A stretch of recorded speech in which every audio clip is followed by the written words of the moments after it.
So the most well-known Métis tune is the Red River Jig.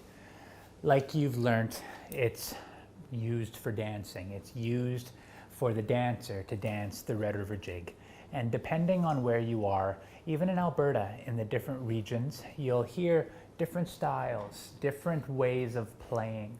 We learnt these tunes from a lot of Quebecois players, but also from the Scottish bagpipes. So when we learnt our tunes, there's an old legend that stated that we would learn the tunes from the bagpipes across the river.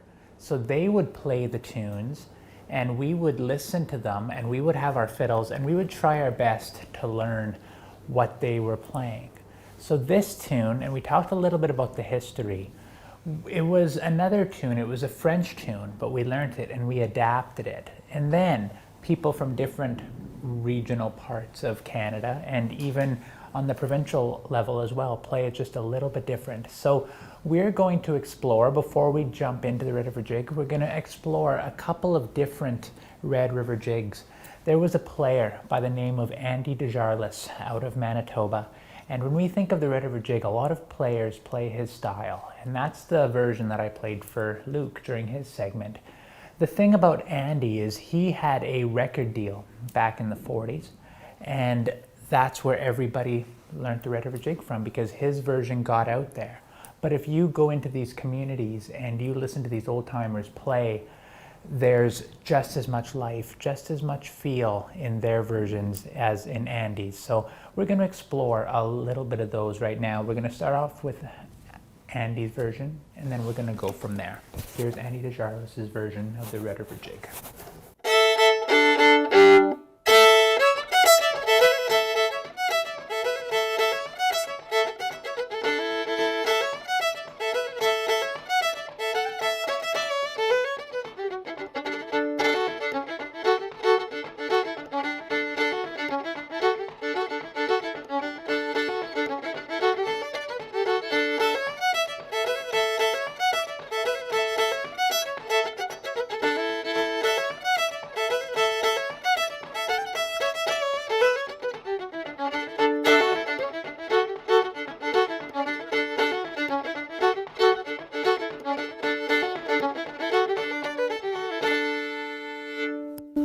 So now, if we explore another Red River Jig, this comes from the northern parts of Manitoba, and see if you can hear the similarities.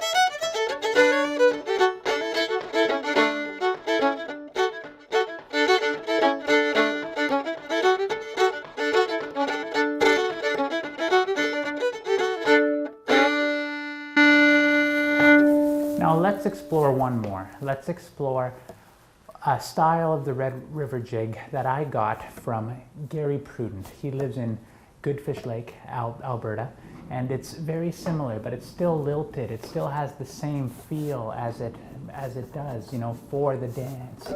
All of these versions, I did a project, and it's available for free, Métis Fiddling for Dancing, and it's presented by the Métis Nation of Alberta. And you can look that up, and you can hear players like myself and Donnie Larondale from Conklin and Gary Prudent from Goodfish Lake as well, and you can hear those regional styles. So here's one more. This is kind of my take on Gary Prudent's version of the Red River Jig.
I hope with all these versions you became familiar with the different notes, but the common thread of all of it is the timing and the feel.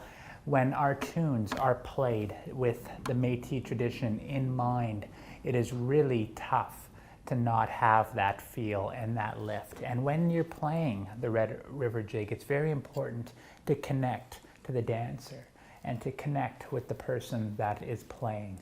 Even though the notes are secondary, we touched on this in the bow hold part of the segment, that it's the rhythm, and then the notes are just kind of secondary. So in the next segment, let's jump into building your own version of the Red River Jig.